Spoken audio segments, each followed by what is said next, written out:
Good morning everybody. It's Saturday Australia time. I'm a little bit late for my Fatwood Friday, but I may be able to catch some of you guys on the west coast of the States. If not, better late than never.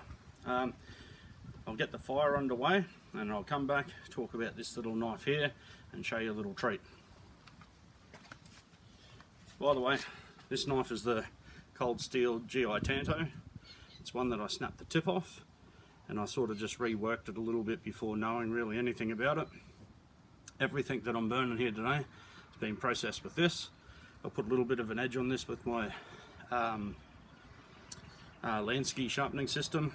So yeah, I'll get to the fire, then I'll come back and we'll have a chat about this and my other little project.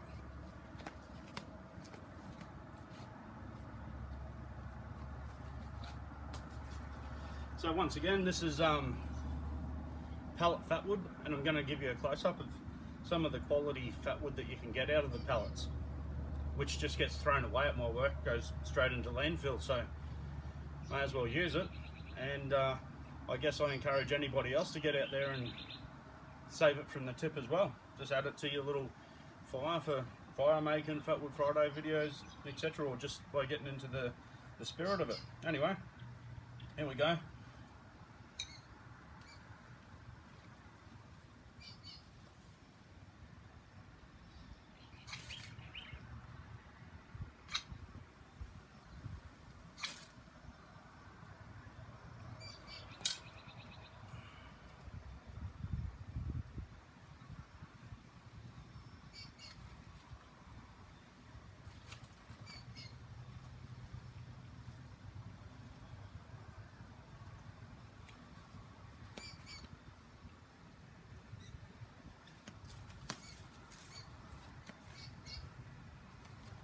Rightio. So while that's burning, we'll just have a little chat about these things. First of all, while the sun's here, I'm not sure if you're going to be able to see this real well, but that's some of the bacon that's coming out of this pellet fatwood. I'll try and keep it in the sun there. You know when it's really good fatwood when it's in the sunlight, it's got that like glow to it. I don't know if you can really see that, but you know, you can almost see through the fatwood. And once you take that outside layer off it, it's quite a strong smelling specimen. Now this is just free getting thrown out. Now look at that nice little spike. Anyway,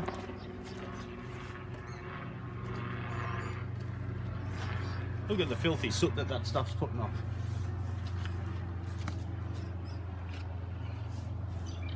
Just melted my sheath a little tiny bit. Oh well. So I'll have a chat about this Cold Steel GI Tanto. This was my first Cold Steel fixed blade that I bought. They're cheap. Over here they're about $35, maybe 40 if you're lucky. They're 1055 carbon steel. They are made in China. They're definitely not the best knife in the world, but if you're just getting into it and you want to buy a knife blank and just have a tinker, you know, you can it gives you the bare bones to start with, and you can have a play and modify it however you want to. It's cheap enough. I did break the tip off, and it actually did break quite easily. I was prying with it though, so prying definitely is the Achilles heel of all knives, and I was prying a little bit of bark off. I was debarking some freshly cut logs. It snapped very easy, so I was a little bit disappointed in that, but anyway, I ended up just using my belt linisher, shortened it by about 1/4 of an inch, maybe a little bit more, and just put my own sort of tip on it, then ran the Lansky over it, and it works okay. And then I put the belt linisher on the back here. Didn't really, it wasn't, it's not a sharp spine, but I just ran the belt linisher over the top there and got a nice sharp edge on, at least this side here anyway. And you know, it sparks the farrow rod quite well.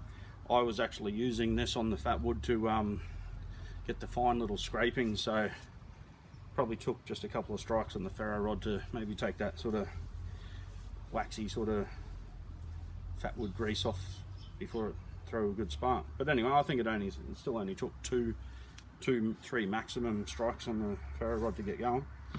But the good thing though is it comes with the Securex sheath. Any of you guys who have got the cold steel Securex sheaths will know they're not too bad, you know, considering 35-40 Australian dollars. I don't know what that is in US, but $18, $22 or something like that. You're getting a half decent sheath that's, you know, it's got a Velcro belt loop with a snap as well, so that's fairly sort of, you know, secure. And you've got all these different you know, options. You know, you can lash it however you want, whether you want to put paracord on there, you want to put a fire steel, lash it to molly, you know, however you want to do it. Hang it upside down on your webbing. I don't know if you'd want to invest this little money if you were going to, you know, if it was going to be your duty knife, but anyway, maybe for the airsoft guys or something like that, you know. If you're a young bloke and you just want to have a play, it gives you a fairly decent, highly modular and customizable sort of sheath. I haven't it comes with the black finish on there. My hand scales came undone after a fair bit of bashing around. This thing's been put through its paces for sure. At the end of the day, it's just a high carbon, well, a medium carbon steel knife. It's not super steel by any stretch of the imagination. 1055 is what they make all their tomahawks, their machetes and things, etc. out of. Maybe they're cheaper axes as well, maybe. So it's not terrible, but it's not like anything full on, you know. So if I was to change things on here, the finger choil I would definitely round off. Does have a choil, makes it very hard to use though because of this thumb guard, hand guard, knife catcher, whatever you want to call it. I would remove that, and I will remove that at some stage.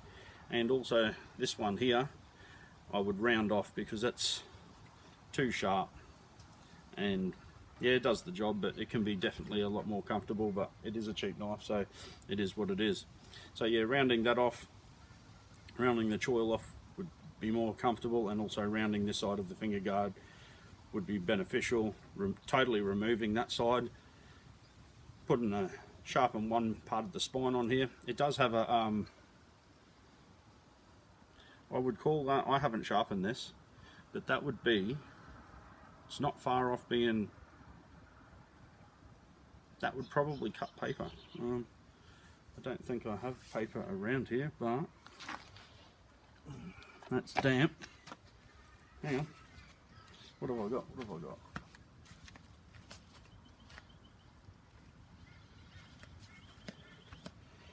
Got this piece of hardwood. This is just testing out the clip, the swedge. It's cutting, it's sharp enough that it's taken curl. Yeah, look at that.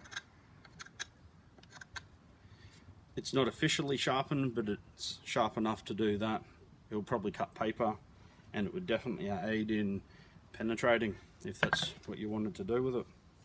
So, scales came loose like I said, but I just done them up. They're just an Allen key. They do up. It's got a lanyard hole there. A million lanyard holes in here. Not too bad. Great for a young fella or someone who just wants to have a bit of a play, customise something. Gives you scales and a sheath to begin with. Right.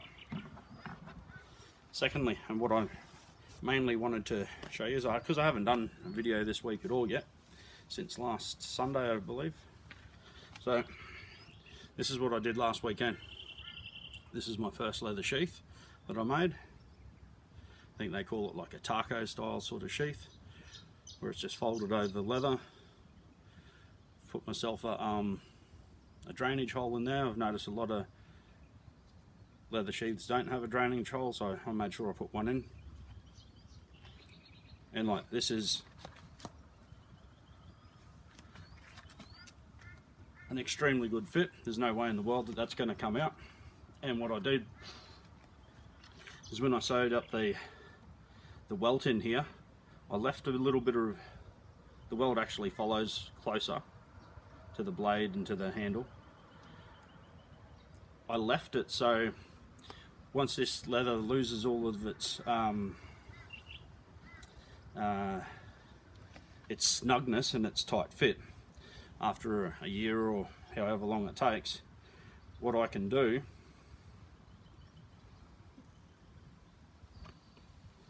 is still smells great.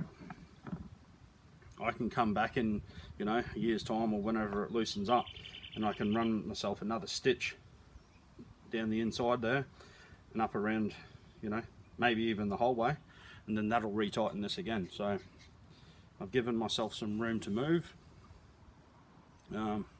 That's the back side of it. I stuffed up the stitching there. I just missed one, so I just went back over the top, started again. That was the only sort of stuff up that I done there. The clamp, I'm not set up, you know, I'm just using tools that I had around the place with a couple of, you know, necessary tools that I had to buy. But I was using an Irwin sort of plastic clamp, and I've learned a lesson here, and it's left, you might not be able to see, it's just there and just here. It's left the pattern of the clamp on the sheath itself. So now I know to put something soft over the top of that, cover it with some paper, thin leather, etc, etc, and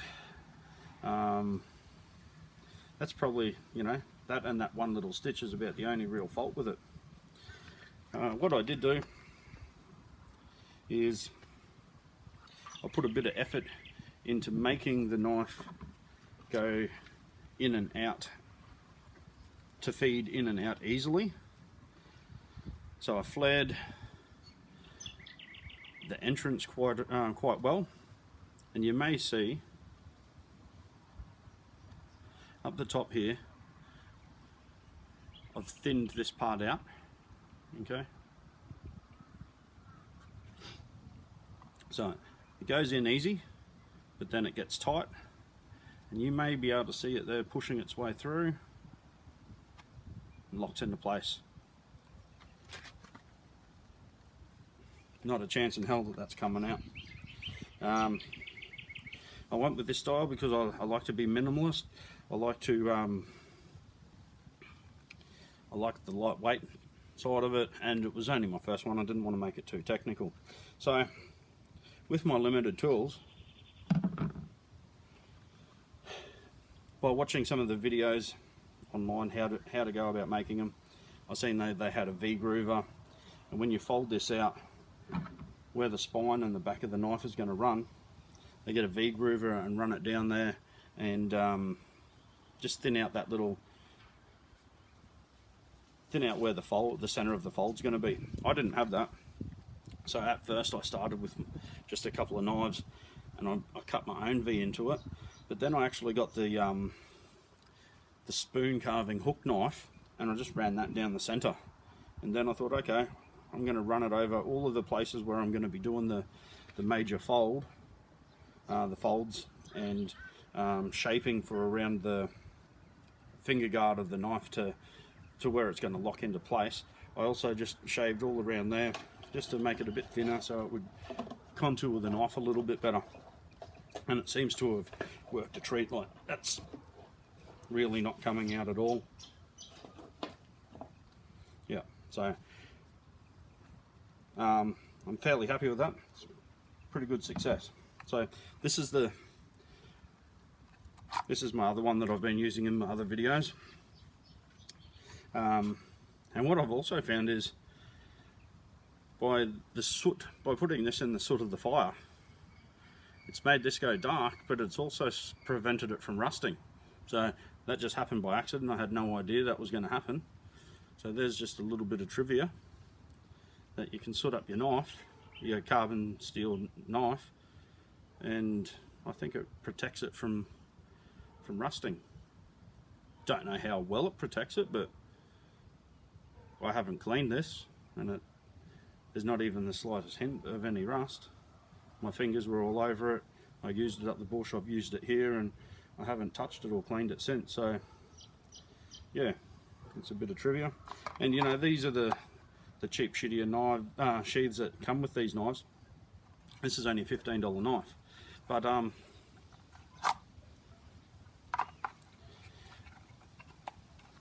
I've got my Aussie safety boots on, so I better be careful here. But you know, that could easy fall out, and that's not a very good fit. So you know, that's why I really like this knife. It's not the only knife that I would take into the bush, but it sparks a ferro rod as good or better than any other knife that I have. They call it the heavy duty knife, and on the packet there's actually a picture of a hammer hitting the back of the handle. So this is actually listed in their tool section, not in their knives. So it's more of I treat this more of a tool than a knife. But it takes an edge really well. It's easy, very easy to sharpen, and it performs really good. So, and I like the indestructible sort of handle on it. So I do like to carry this around as a sort of backup or go-to sort of thrash knife when I go up the bushland. But if you were to use this this sheath, you know, it sounds plasticky, don't like it, and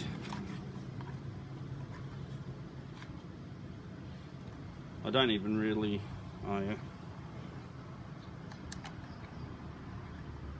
I don't know how well it's going to show up on the camera.